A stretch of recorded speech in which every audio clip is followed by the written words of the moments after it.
swipe to change songs, but if you want to, it doesn't work as quick for my taste. I prefer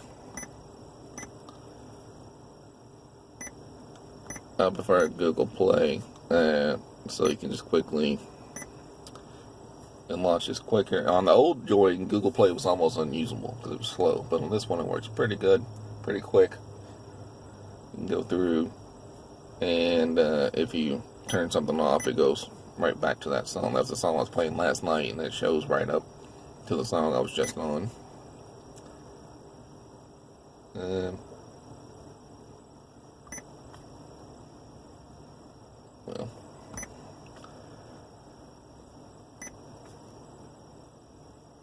alright, well, trust me, it works. For some reason it's not right now, but I'm going through a lot of motions here.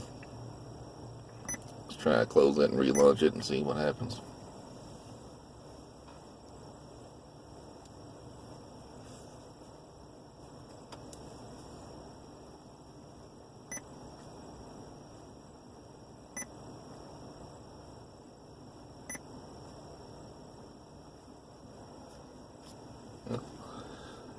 Don't know why it's doing that. I'll go to another playlist I have saved on my widgets. Oh, it is downloading stuff because I have my downloads there. Might be kind of hard to see.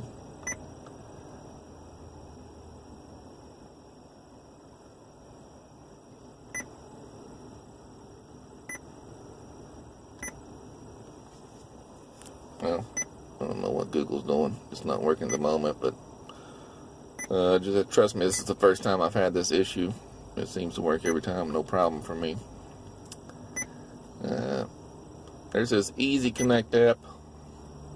So the goal there is to connect a phone and mirror the screen. I'm recording on my phone, so I'm going to use my son's phone to do this.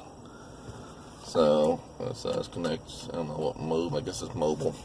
So I'm just going to connect this LG3. I'm going to set the phone down for a second while I connect this.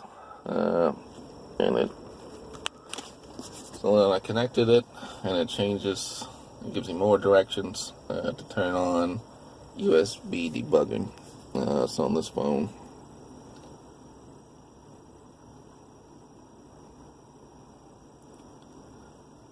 I don't think I have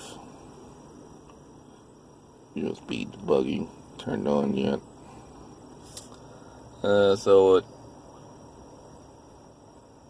I'll have to try. Oh, there you go. So now, oddly enough, suddenly my Google's working.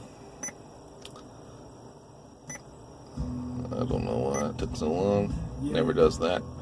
One annoying thing that it does, so it does work great when it actually works. You can just swipe the screen, and you can pause and do your thumbs up just fine. But when you pull down, you really can't see. Like normally you would have your play and pause settings there, but you can't really see it. I mean, it will take you back to the app. It does the same thing with Spotify. I don't know why. If you hit it, it'll take you to the app, but it doesn't play and pause like it should. Anyhow, so let's go back to the Easy Connect app. My phone is connected. I need to turn on USB debugging. So you just gotta click on the build number so many times to turn on USB debugging, or turn on developer options. So then developer options will show up here. You'll see. And and then I just need to turn on USB. So USB debugging's, I believe, working. I don't see that. So debugging, developer options on.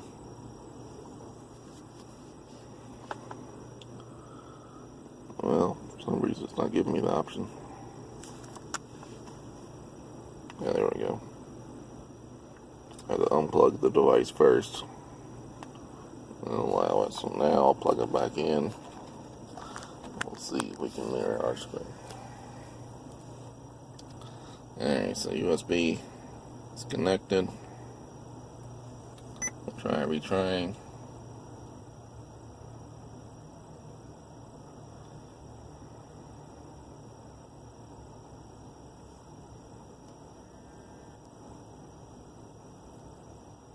Alright, so I did get the pop-up, like it shows you here, pop-up for USB debugging. I got that on here as well. Hit OK, and we'll see what happens. So you do get USB debugging showing up here, and we'll see what happens. I've never used this feature because it seems to be working, so at least it's doing something. A lot of people ask about this. Oh, there we go. So it's entering here. So you can see.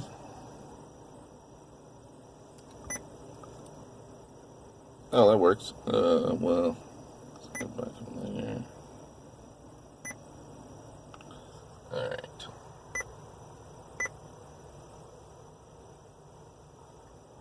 Well, that's neat. It does turn it into a little, so yeah, I got my phone plugged in here, and it shows up. You can go to music. I guess that would go through locally stored music, but there's not on that phone. So it also uses Google Play.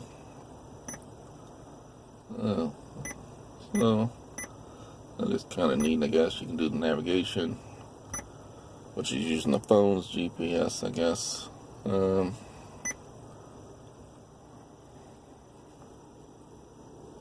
that was just some kind of, maybe that's some kind of built-in stuff. So there's my actual phone. You can do all the motions of the phone, so that's kind of neat, I guess.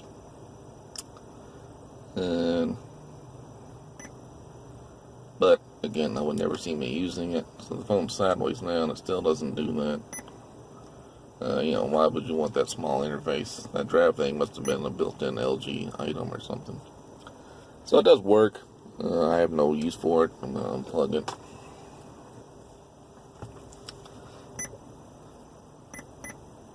Alright, so I unplugged it, and then I get this exit sign. Alright, so that's about everything to show you, I believe.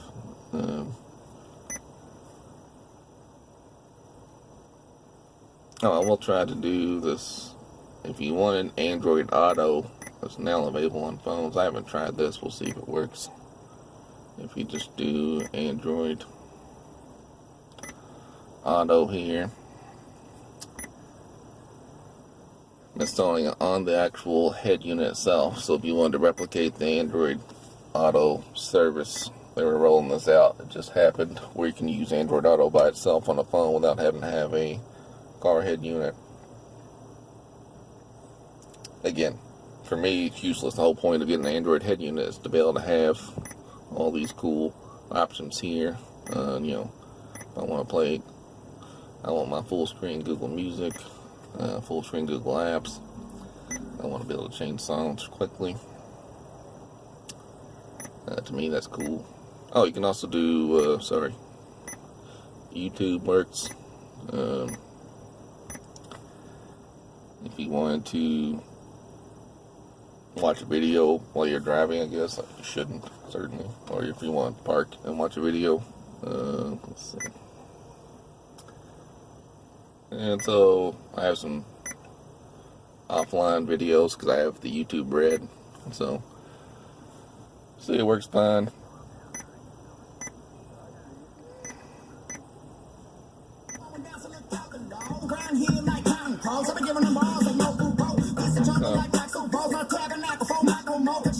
That's pretty cool. If you wanted to watch a video while driving, you could, and then you can go home and it'll play in the background. Same thing where you don't really have the controls here where you should, but anyway, you go back to it. So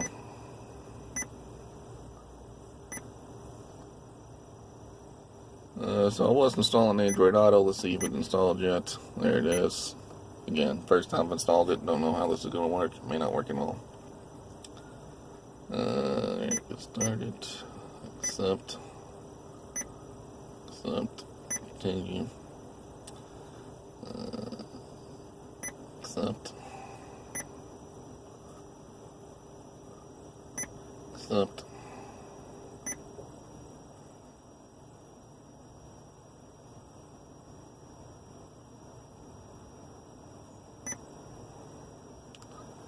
So you can't see that one. You can see the thumbs up says updating. You can see Spotify updated.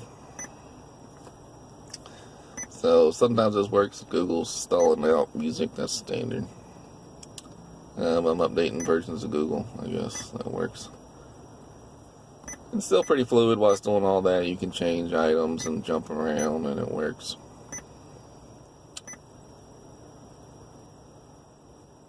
This will be again to do your steering wheel controls. This is a built-in Joying app. It's pre-installed, or somebody's app to do different wallpapers. Like a, I don't know what that is. I don't want that. Alright, so Android Auto. Let's see if it's working. Continue. Accept again. Still updating Google built-in apps, I guess.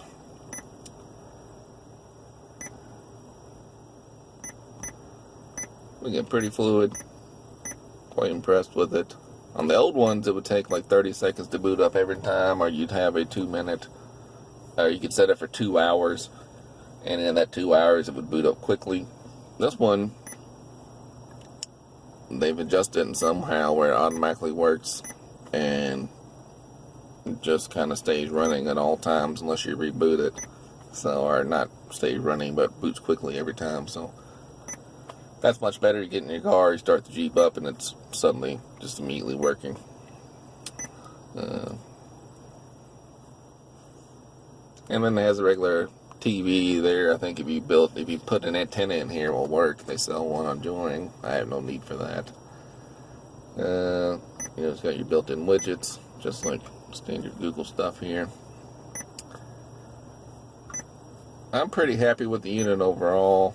I've had a couple issues where the screen would just kind of flash, and there's a little reset button here you can see, sort of. You stick a little device in there to reset it, and it reboots and works fine. Alright, so it looks like maybe my Android Auto is working, or at least installed. No, that's not what I want. Exit that. And go to your all apps in Android Auto. Let's see what it says now.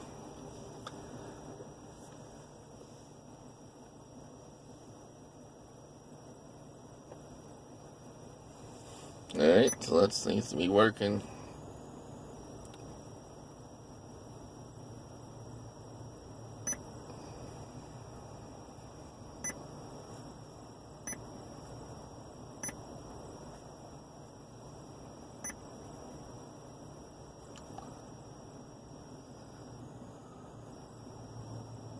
Let's just see if we can finally skip this. Alright. This really takes a while to set up, and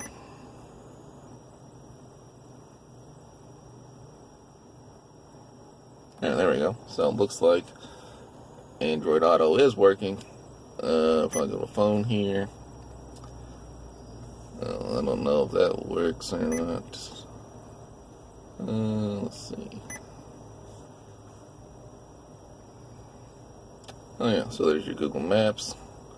There's your home. Well, that's pretty cool. Music, and I'll pick Google Play. We'll see how that looks. Oh, there we go.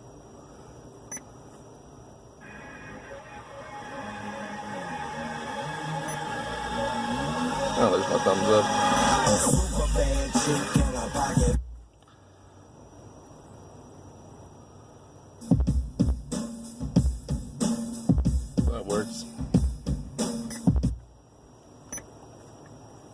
pretty neat. Your home, your Google Now options. There's the music I was playing. Go back to nav. So that is kind of cool. Maybe I will try that out. Now I don't know how to get back to my screen. Maybe exit, home. There we go. Yeah, so that's kind of cool.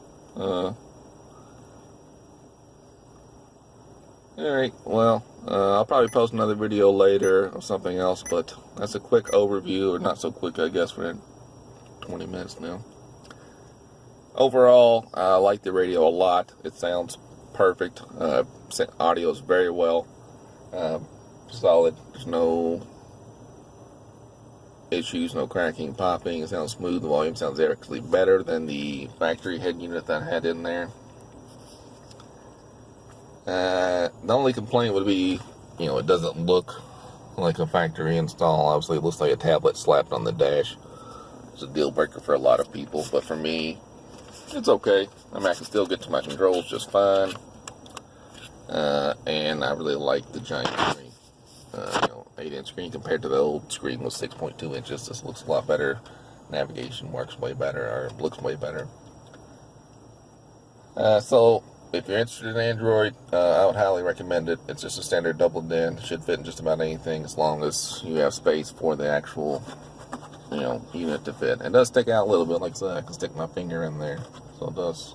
That's something to be aware of if you're considering this particular unit. They have other units. But I would recommend, let me show you the rebooting. It does reboot pretty quick compared to the old ones. It's certainly not super fast, but I mean, compared to the old ones, took a time to get up and running. So I just hit it. I don't have a stopwatch going, but should be reboot. There's the join screen, and then the next screen will be the Android one, which is the one you would change by changing the car icon. And again, you don't see this screen unless you actually reboot. If I turn the Jeep off and turn it back on, it will not show this screen. So this is only during the initial reboot or boot or initial installation. If you turn that off, it won't. So this one time is painful, but even while it's doing this, you can hit it in reverse, and it works fine.